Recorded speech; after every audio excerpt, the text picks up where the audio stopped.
नमस्कार बच्चों, सुप्रभात। आज का टॉपिक है हमारा बैंकों के राष्ट्रीयकरण के कारण।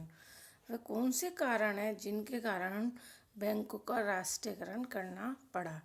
तो राष्ट्रीयकरण का पहले हम अर्थ देखते हैं कि राष्ट्रीयकरण होता क्या है। राष्ट्रीयकरण का मतलब है जब सरकार है जो प्राइवेट संपत्ति है या जो निजी हाथों में है उसे अपने अंडर में ले लेती है, उसे राष्ट्रीयकरण कहते हैं।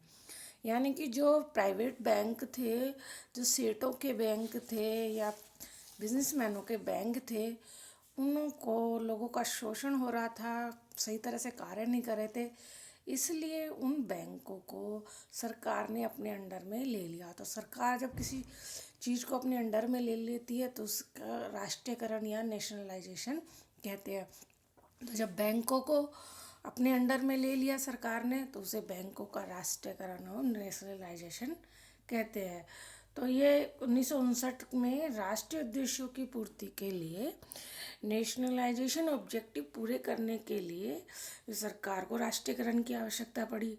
जब बैंकों का राष्ट्रीयकरण कर रहे थे तो जो उनके अंशधारी थे और जो मैनेजमेंट था उसने काफ़ी विरोध किया, और विरोध करने के बाद तो कोर्ट भी गए, फिर न्यायालय ने उस पर रोक लगा दी। लेकिन सरकार ने दोबारा अधिनियम पास कर संसद में अध्यादेश लाकर पुनः 14 बैंकों का 14 बड़े बैंकों का 19 जुलाई 1959 को राष्ट्रीयकरण कर दिया और 6 बैंकों का राष्ट्रीयकरण 1980 में कर दिया। रिजर्व बैंक का राष्ट्रीयकरण हमारा 1948 में हुआ था, जबकि इसकी स्थापना अप्रैल 1935 में हुई। लेकिन नेशनलाइजेशन कब हुआ? 1948 में। इंपीरियल बैंक का राष्ट्रीयकरण 1955 में हुआ। जब आरबीआई बैंक नहीं था तो इंपीरियल बैंक ही सेंट्रल बैंक के काम करता था। तो दो सारे काम कॉमर्शियल बैंक के भी और सेंट्रल बैंक के भी, ये सारे काम इंपीरियल बैंक को ही संभालने पड़ते थे। इसीलिए अलग से केंद्रीय बैंक की मांग उठी और आरबीआई बैंक की सन 1935 में स्थापना की गई और उसका राष्ट्रीयकरण 1948 में किया गया था। आप देखिए, इंपीरियल बैंक का राष्ट्रीयकरण रिजर्व बैंक का राष्ट्रीयकरण 1948 में, इंपीरियल बैंक का राष्ट्रीयकरण 1955 में, 14 बड़े व्यापारिक बैंकों का राष्ट्रीयकरण 19 जुलाई 1959 में, 19 जुलाई 1969 में, और 6 बैंकों का राष्ट्रीयकरण 1980 में हुआ। अब हम वह कारण देखते हैं जिनके कारण सरकार को इनके राष्ट्रीयकरण की आवश्यकता पड़ी।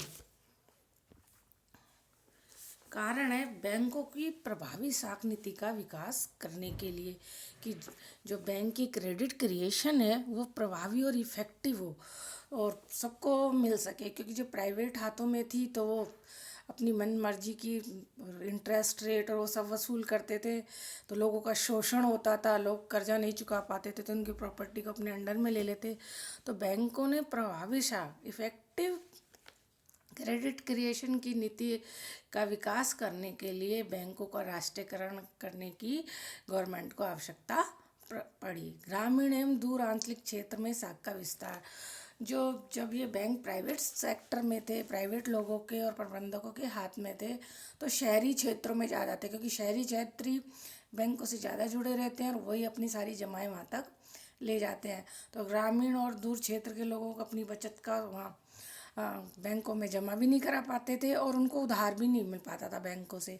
तो साहूकार और इन्हीं से ऊंची इंटरेस्ट रेट पे ही उधार लेते थे, जिसके कारण वो शोषण का शिकार होते थे। और जो हमारा किसान है वो तो उस चीज़ को, कर्जे को पीढ़ी दर पीढ़ी चुकाई नहीं पाता था। इसलिए सरकार ने आवश्यकता महसूस करी कि ग्रामीण और दूर क्षेत्रों में जहाँ बैंक नहीं है और प्राइवेट बैंक तो जहाँ प्रॉफिट है वहीं होता है, तो सरकार ने नेशनलाइज करके राष्ट्रीयकरण करके ग्रामीण क्षेत्रों तक साख सुविधा फैलाने के लिए इन बैंकों का राष्ट्रीयकरण करा, जिससे ये उस क्षेत्र में भी पहुँचे जो एक तरह से अछूता या छुआ हुआ नहीं है। यहाँ की ग्रामीण क्षेत्रों में उधार देने नहीं जा रहे हैं, शहर का विकास हो रहा है और ग्रामीण क्षेत्र पिछड़ते जा रहे हैं।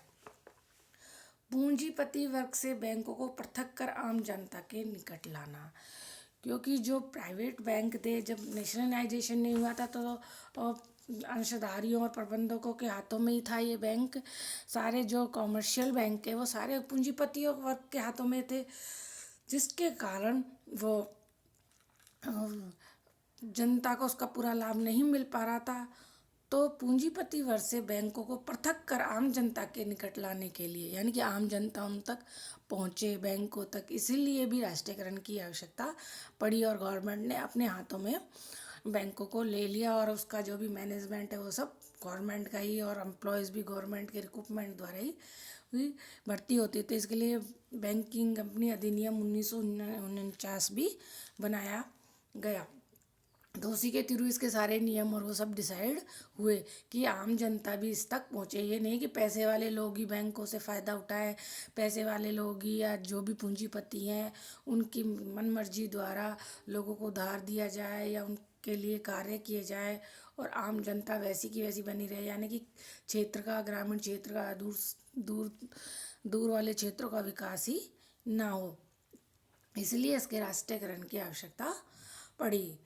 व्यापारिक बैंक की कार्य प्रणाली में एकरूपता लाने के लिए, क्योंकि जब कॉमर्शियल बैंक है ना निजी हाथों में थे तो हर बैंक की अपनी कार्यशैली थी, हर अंशधारी का अपना अंशधारियों का अपने मैनेजमेंट का अपने हिसाब से डिसीजन लेते थे, जिसमें उनको ज़्यादा प्रॉफिट होता था, जनता की हितों से उसको उनको ज़्यादा लेना देना नहीं था।